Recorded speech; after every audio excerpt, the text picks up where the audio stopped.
सभी छात्रों का एक बार फिर स्वागत गणित दर्पण चैनल पे। और हम पढ़ रहे हैं प्रश्नावली 3.6। 3.5 तक हमने कंप्लीट देख लिया है, और यदि वो वीडियो नहीं देखे हो तो उनको प्ले लिस्ट में जाके आप देख सकते हैं। बढ़ते हैं आगे प्रश्नावली 3.6। इसके अंदर क्या है कि निम्न समीकरणों के युग्म को रैखिक समीकरणों के युग्म में बदल करके हल कीजिए। यानी कि यहाँ पे जो आपको सवाल दे रखे हैं, ये पहला दूसरा जितने भी सवाल है, इन सभी सवालों को अंदर आपको रैखिक समीकरण नजर नहीं आएगा। देखिए यहाँ भिन्न के रूप में सवाल है वो नजर आ रहा है। 1/2x प्लस 1/3y बराबर 2। रैखिक का अर्थ ये होता है कि आपको इस फॉर्म में मिलना चाहिए, ax plus by plus c बराबर 0। यानी कि एक सीरीज में होना चाहिए, उसे कहते हैं रैखिक समीकरण। भिन्न के रूप में नहीं होना चाहिए, राइट। तो रैखिक समीकरण के रूप में पहले इसको चेंज करना पड़ेगा, उसके बाद में हम किसी भी विधि से इसको हल कर सकते हैं। यहाँ कोई पर्टिकुलर एक विधि नहीं बोला है कि प्रतिस्थापन, विलोपन या वज्र गुणन। तो आप जो भी विधि आपको उचित लगे उस विधि से आप इसको हल कर सकते हैं। हल करने का मतलब क्या होता है? एक्स और वाई का मान लाना, यानी चर का मान लाना, राइट। तो हम इसको पहले को देखते हैं, जिससे आपके क्लियर हो जाएगा कि इसको किस ढंग से पहले रैखिक समीकरण के रूप में चेंज करना है, उसके बाद में उसको उसी प्रकार हल करना है जैसे कि हम 3.5 तक करते आए हैं।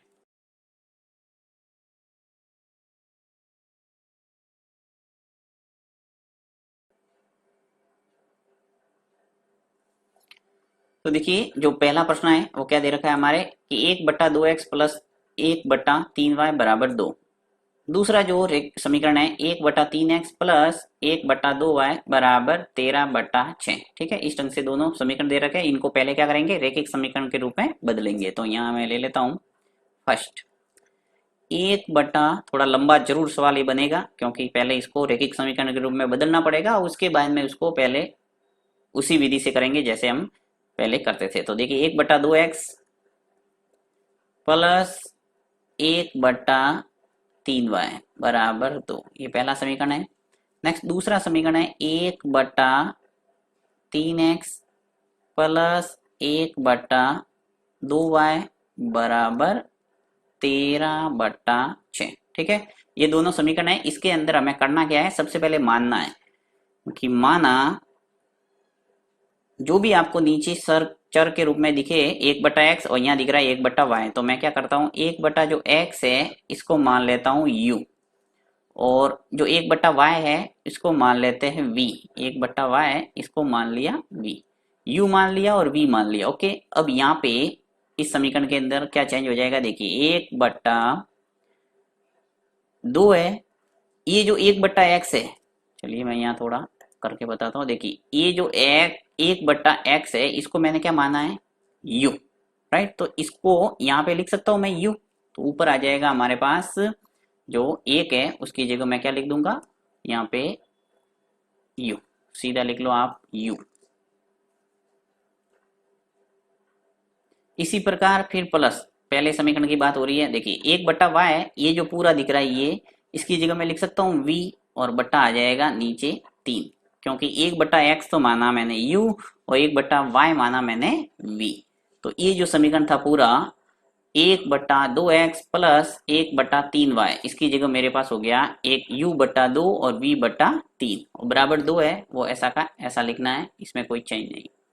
अब इसको सरल करके आपको क्या करना है, एक रैखिक समीकरण के रूप में चेंज करना है। तो देखिए नीचे हर में 2 और यहाँ नजर आ रहा है आपको 3, तो लसअप लेके इसको सरल कर सकता हूँ मैं। तो लसअप आ जाएगा आपके पास एलसीएम 6, 2 और 3 का एलसीएम लेंगे तो क्या आ जाएगा 6। तो यहाँ पे 2 और 3 का एलसीएम ले लेता हूँ 6। अब 2 का भाग देना है 6 में, कितनी बार जाएगा 3 बार, और 3 का गुणा जब u से करेंगे तो क्या आएगा 3u, फिर प्लस 3 का भाग देंगे 6 में, कितनी बार जाएगा 2 बार, और 2 का गुणा v से करेंगे तो क्या आएगा 2v। इसी प्रकार आ जाएगा ये आगे 2। अब इसको क्रॉस में गुणा करके एक रैखिक समीकरण बन जाएगा। देखिए कैसे, ऊपर आ जाएगा 3u प्लस 2v, ये जो ऊपर वाला है ऐसा का ऐसा लिखा है, और ये 6 है, इसका क्रॉस में ऐसे गुणा हो जाएगा 2 से, तो क्या आ जाएगा 6 इंटू 2 क्या हो जाएगा 12। इसको मैं नाम दे देता हूँ समीकरण नंबर 1। इसी प्रकार और दूसरा जो समीकरण है इसमें भी आपके चेंज करना है। देखिए 1/3x है प्लस 1/2y बराबर 13/6। तो यहाँ पे मैं क्या लिखूंगा, सीधा u चलिए कलर चेंज कर लेता हूँ जिससे समझ में आएगा कि ये दूसरे समीकरण की बात हो रही है। यहाँ आ जाएगा अपने u बटा 3, फिर प्लस v बटा सॉरी 2, नीचे क्या है यहाँ पे 2, क्योंकि 1/3 है और एक है 1/2, तो नीचे जो 3 और 2 है वो तो सेम रहेंगे ऐसे कैसे, और ऊपर आ जाएगा u और v बराबर आ जाएगा 13/6। इसको भी एलसीएम लेके सरल करना पड़ेगा, तो 3 और 2 है, एलसीएम आ जाएगा यहाँ पर भी, तो एलसीएम लेना पड़ेगा। 3 और 2 का एलसीएम आता है 6, तो यहाँ लिख लिया मैंने 6। सरल करेंगे, 3 का भाग देंगे 6 में तो 2 बार जाएगा, और 2 का गुणा u से करेंगे तो 2u, फिर प्लस 2 का भाग देंगे 6 में, कितनी बार जाएगा 3 बार, और 3 का गुणा v से करेंगे तो आ जाएगा 3v बराबर आ जाएगा 13/6। और दोनों साइड देखिए 6 और 6, तो एक साथ हटा दो इसको, ऊपर ऊपर वाला लिख लो सीधा बराबर के रूप में, तो 2u प्लस 3v बराबर आ जाएगा 13। समीकरण नंबर 2। दोनों समीकरण आगे देखिए, समीकरण नंबर 1 और समीकरण नंबर 2 दोनों रेखिक रूप में नजर आ रहे हैं। अब आपको कोई भिन्न रूप में नजर नहीं आ रहा है, इसका मतलब ये रेखिक रूप में चेंज हो गए। अब इजीली आप जिस प्रकार x और y का मान प्राप्त करते हैं उसी प्रकार u और v का मान प्राप्त कर सकते हैं। उसके बाद में वापस हम जो माना है वो रख लेंगे, 1/x की जगह u और 1/y की जगह v, तो आ जाएगा हमारे पास आंसर। अब देखो इसको कैसे चेंज किया, अगर समझ में नहीं आया तो ये जो 6 है ऊपर जाएंगे 13 के साथ में, यानी 13 इंटू 6 होगा, तो ऊपर नीचे 6 और 6 आएंगे तो कट सकते हैं, तो ये कंफ्यूज नहीं होना कि कैसे 6 हट गया। बढ़ते हैं आगे। अब मैं क्या करता हूँ, समीकरण 1 व 2 को विलोपन विधि से हल करते हैं। तो विलोपन विधि से हल करने के लिए क्या करना है, गुणांक को समान करना है। तो यहाँ पे देखिए जो u है उसका गुणांक कितना है 3, और यहाँ पे u का गुणांक क्या है 2। तो क्या करते हैं कि समीकरण 1 को मैं गुणा कर देता हूँ, चाहो तो आप v का गुणांक समान कर दो और चाहो तो u का गुणांक समान कर दो, किसी को भी गुणांक समान कर सकते हैं। तो यहाँ पे समीकरण पहले ऐसे करते हैं, v को ही हटा देते हैं, तो v को हटाने के लिए क्या करता हूँ मैं, यहाँ पे 2 है उसके गुणांक को समान करने के लिए 3 से गुणा कर दो, यहाँ पे जो v का गुणांक है 3, तो यहाँ गुणा कर देंगे 2 से, तो दोनों का गुणांक है वो 6 हो जाएगा। देखिए कैसे, इस समीकरण आप u का गुणांक पहले कर सकते हैं, इससे कोई फर्क नहीं पड़ेगा। तो समीकरण 1 को 3 से तथा समीकरण 2 को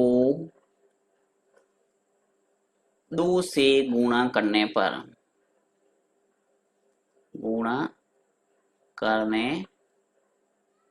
ठीक है।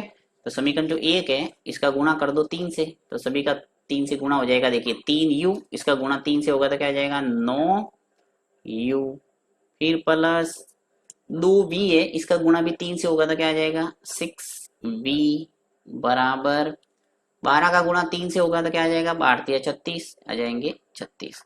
इसका समीकरण नंबर दे दो थर्ड, समीकरण नंबर 3 आ गया। अब समीकरण 2 की बात करते हैं, तो समीकरण 2 है, इस समीकरण 2 का गुणा हम किससे कर रहे हैं 2 से, तो 2 से गुणा किया था क्या आ गया 4u प्लस 3v का गुणा 2 से होगा तो क्या आ जाएगा 6v, और 13 का गुणा जब 2 से होगा तो क्या आ जाएगा 26। तो इस ढंग से आपके समीकरण नंबर आ गया 4।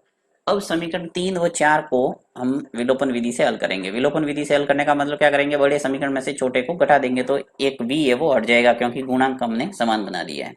बढ़ते हैं आगे।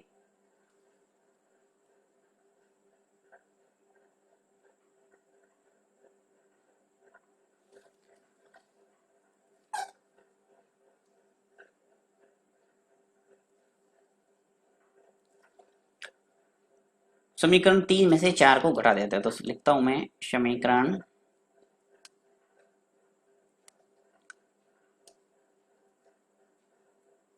समीकरण 3 में से 4 को घटाने पर, समीकरण 3 में से 4 को घटा देते हैं तो क्या हो जाएगा, देखिए समीकरण 3 को ऊपर लिखता हूं मैं 9u प्लस 6v बराबर 36, नीचे है 4u प्लस 6v बराबर 26। तो ये आपके चिन्ह है वो नीचे चेंज हो जाएंगे, जो जो प्लस है वो सबको क्या हो जाएंगे माइनस। देखिए 4u है ये हो जाएगा माइनस में, इसी प्रकार 6v के आगे प्लस है यहाँ आ जाएगा माइनस, और 26 के आगे भी आ जाएगा माइनस। तो समान गुणांक है वो हमारे कट जाएगा। तो यहाँ पे देखिए 9u में से 4u गया तो क्या बचा हमारे पास 5u, एक प्लस का एक माइनस का, तो 6v कैंसिल हो जाएगा। फिर बराबर 36 में से 26 गया तो क्या बचा, सॉरी 10, यहाँ आ जाएगा 10। तो इस ढंग से आपके u का मान आ जाएगा 2। देखिए कैसे, 10/5 का भाग लग जाएगा नीचे 10/5, तो u बराबर आ जाएगा 2।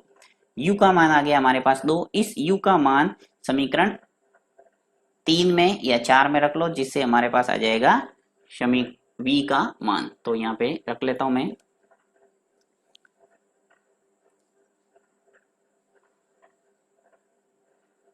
ये u का मान है, लिख लेता हूं मैं u का मान।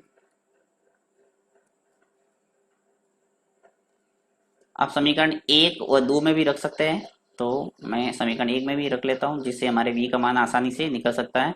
देखिए u का मान समीकरण 1 में रखने पर, तो समीकरण 1 क्या है हमारे पास, 3u प्लस 2v बराबर 12, ये समीकरण 1 है। इस समीकरण 1 के अंदर मैं u का मान 2 रख रहा हूं, तो जहां u नजर आ रहा है वहां 2 लिख लो। तो 3u का मान आ जाएगा 2, फिर प्लस 2v बराबर आ जाएगा 12। 3 इंटू 2 कितने हो गए 6, फिर प्लस 2v बराबर आ जाएगा 12। हल करो इसको आगे, और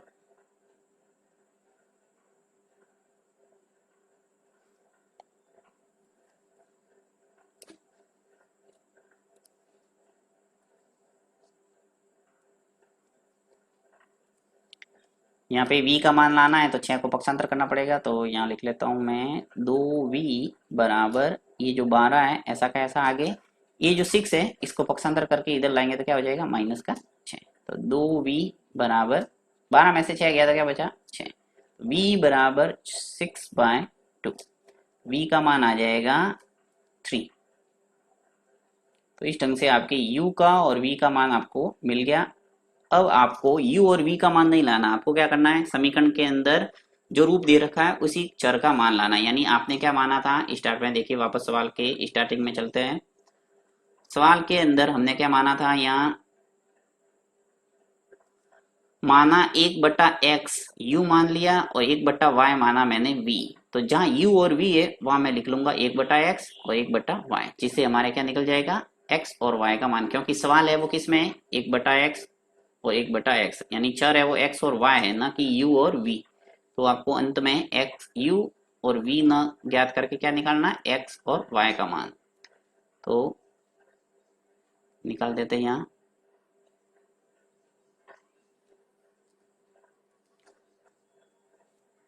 लिखूंगा वापस, चूंकि u बराबर क्या है 1/x, तो यहाँ पे u का मान क्या निकला आपके 2, ये 2 है, तो यहाँ से u के स्थान पर मैं रख लेता हूँ 2 बराबर आ जाएगा 1/x। वज्र गुणन करेंगे तो x इधर आ जाएगा और 2 आ जाएगा नीचे, यानी 1/2। अंत में जो उत्तर है वो ये आ गया x का मान 1/2, ये आपके उत्तर है। ठीक है, इसी प्रकार जो दूसरा मैंने क्या माना है, v बराबर क्या माना था 1/y, तो v है वो क्या निकाला मैंने 3, तो यहाँ आ जाएगा 3 बराबर 1/y। y पक्षांतर होकर इधर आ जाएगा तो y इधर आ जाएगा वज्र गुणन होके, और 1/3 आ जाएगा नीचे। तो इस ढंग से y का मान आ गया आपके पास 1/3, ये आ गया y का मान।